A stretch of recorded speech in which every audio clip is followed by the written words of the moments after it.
is Karnakar Masakatla. Today is June 8th, 2026. This talk is part of a series I'm giving. Today's talk is not awarding Bharata Ratna is an insult to the nation. What do I mean by that? So, not selecting anybody for the Bharata Ratna award in any given year is an insult to the talent in the nation. That's my opinion.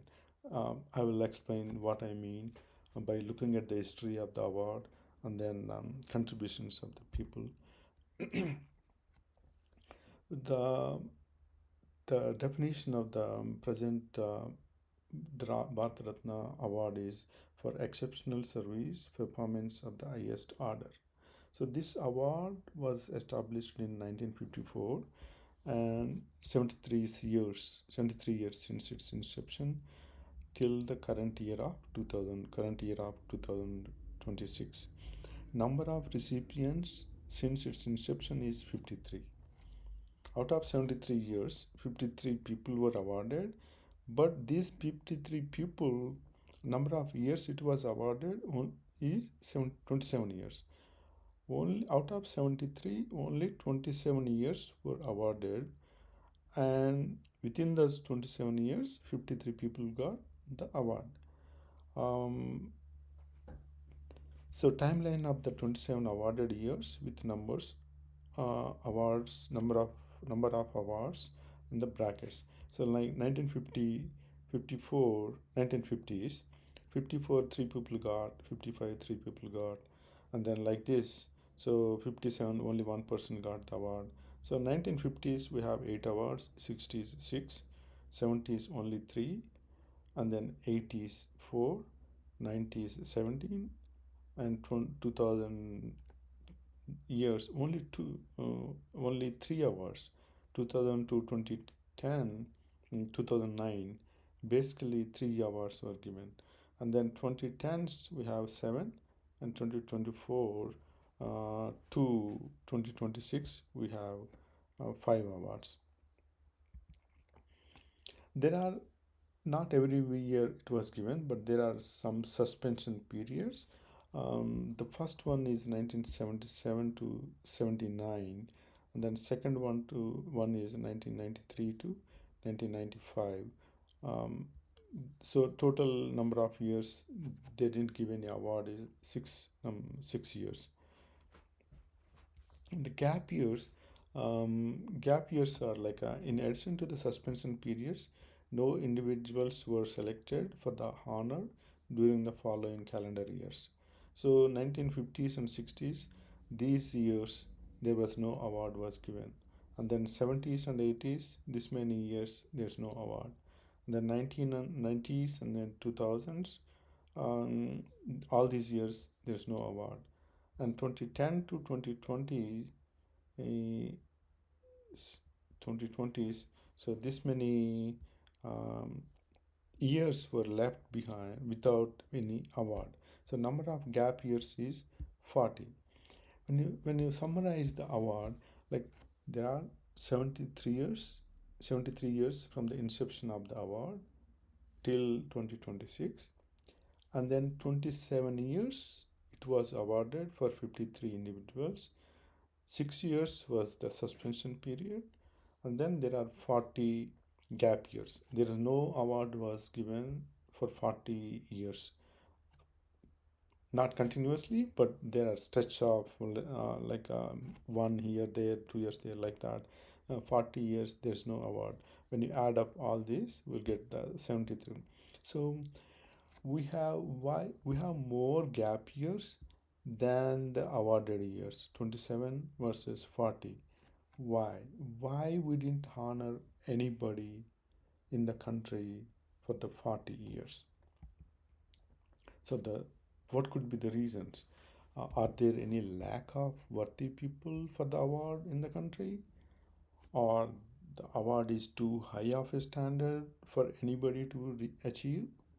Was the committee that explored the contributions of the people not explored the contributions of the people, not looked into everybody who achieved, who did the research, or um, any work. They didn't look into, um, were the prime ministers not open to recognize contributions of fellow citizens? So the committee recommended, but prime minister did not select. So what could be the reasons for this kind of lapse in awarding the highest civilian award to the people? And let's look at the population of India in previous years. When I did the Google search, I found out that like in 1960, there were 435.9 million people, and there were 8 awards in 6 years because it started in 1954. So 1954 to 1959, only 8 awards were given out of 435 million people. So 1980 means like a 60s and 70s, 20-year gap. 1980, the population was 696 million people. And then 9 awards were given in 20 years of 1960s and 1970s. Only 9 awards out of 20 years. And then 2000s, in a year 2000, we have 1 billion people, and 21 awards were given in 20 years from of 1980s and 1990s. In 2020, we have 1.4 billion people. 10 awards were given in 20 years of 2000s and 2010s. And in year 2026, the estimated population of India is 1.47 billion people. And then only 5 awards were given in 6 years from 2022, 2022, 2026. All these five were given in only 2024. Rest of all the years were gap years. So this much of population, world most populous country, and then nobody qualifies for the award is absolutely like a very absolutely doesn't make any sense. Having an award and not selecting anybody for the award in the most populous country in the world is an insult to the talent in the nation. That's how I believe. That's why I'm making this presentation. Is the award too difficult to qualify? Let's explore one the reasons one by one. If you think it is too difficult to qualify, then why we need to have it? So there are people who achieved like um, 50 58 people or something. So they achieved, and looking at their contribution, it does seem like it's not that difficult to achieve. So it seems it is easy for the politicians to achieve an entry into the list. Even the politicians, they got it. Even the other winners also, their contributions is not that difficult to achieve. Better not have it than glorifying the political entities.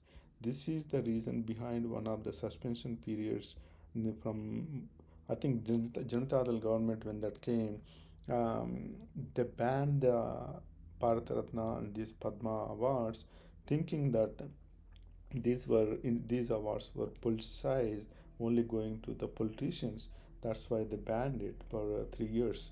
Other suspension, I don't remember what was the reason, but one of the suspension was that's the reason, because these awards were going to the politicians. But excluding the politicians, we look at the other people like C.V. Raman or other awardees in the science or music or other areas. They did the effort and they achieved the award. So it's not that difficult to achieve it. And also, within this enormous, like so much of population, at least somebody will be qualified every year.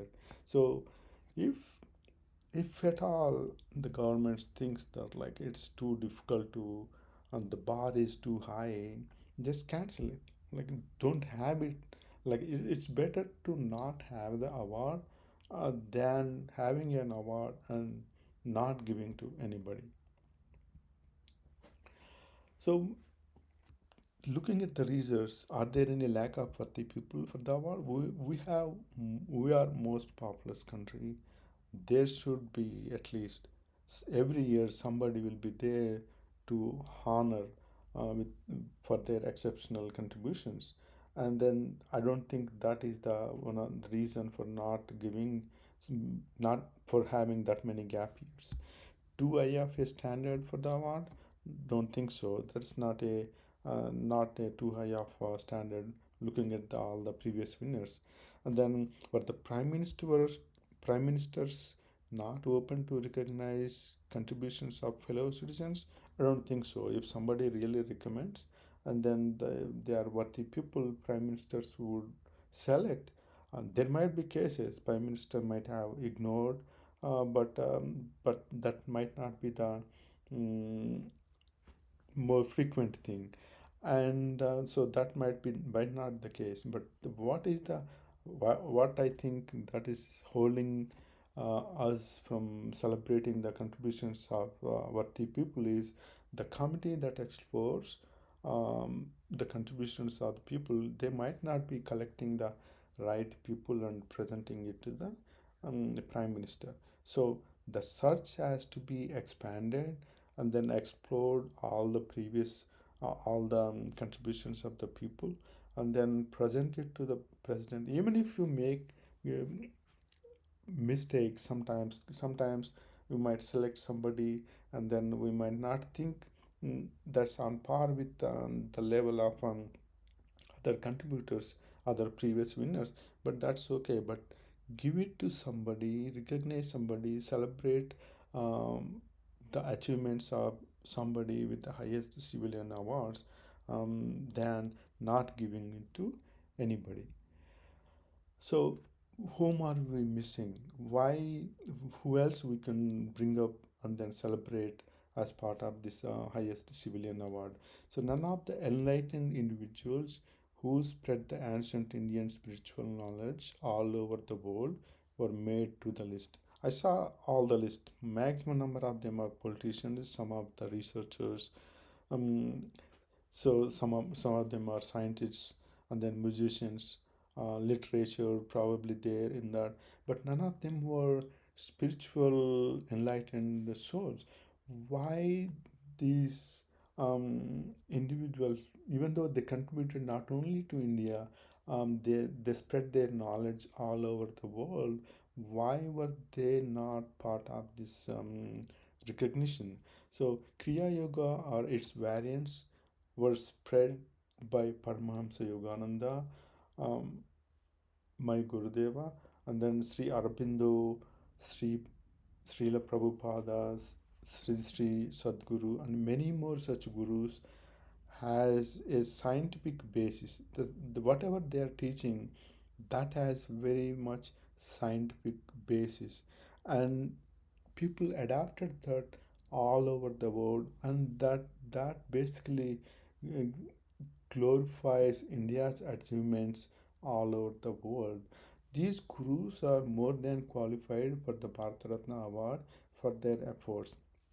If what else could be the exceptional service of the highest order than these enlightened souls achieved? So I don't think we need to achieve anything more than this to get a highest civilian award. There might be criticism for any of these individuals I mentioned. There might be criticism between them, but that should not stop from celebrating their achievements. There will be faults everywhere, but we need to recognize the exceptional, outstanding achievements and celebrate these people with Bharat Ratna. And when I go on to Twitter, the current X, I see many posts with many pioneers in scientific research from India, like 1940s or 30s. They did excellent work, and I didn't even know that like they did that kind of research. So their works were either not cited or stolen outright, plagiarized by other scientists. Those scientists needs to be recognized for their outstanding works. So they basically did excellent work, They were not cited. They didn't get any recognition. They just kind of like disappeared. That should not be the way um, things work. We need to bring them back into limelight and then recognize their achievements and award them with Bharat Ratna depending upon their research and their contributions. Apart from that, as I mentioned in another video, Reform Padma Awards, teams and organizations should also be made eligible for this award. So teams like if some team finds out some research and then that research contributes to the development of the country, that team should be recognized with the highest civilian award. And then if your team builds some highest some structure, that team also should be recognized with the highest civilian award, Bharat Ratna. So we might not benefits might not apply to groups, but their effort needs to be recognized if the results are outstanding. So there might be some benefits with Bharat Ratna. We can't, if there is a team, the team achieves an outstanding, did some outstanding work, we can't give the benefits to all those 100 people. But that as a team, we should recognize and award the award this Bharata Ratna to the team to recognize their wonderful effort. So that's I think that's my opinion. That's how we should um, expand the search and then find out the exceptional contributions instead of not giving the award. There are many individuals who contributed to the advancement of spiritual or scientific domains. There is no lack of people qualified for the Bharat Ratna award. Not presenting the award to anybody is not justifiable. The ones responsible for the recommendation for the award needs to expand their search to find suitable candidates and not limit their search just to popular figures. That's my opinion, and this is as part of a series I'm giving. These are the previous talks. You can watch them in a playlist I created on the manifesto at my YouTube channel, K Marsakatla. And yeah, this is the 11th. Yeah, the basically part of the previous talk I gave about the Padma Awards. And these are my handles on the social media. Thank you for watching.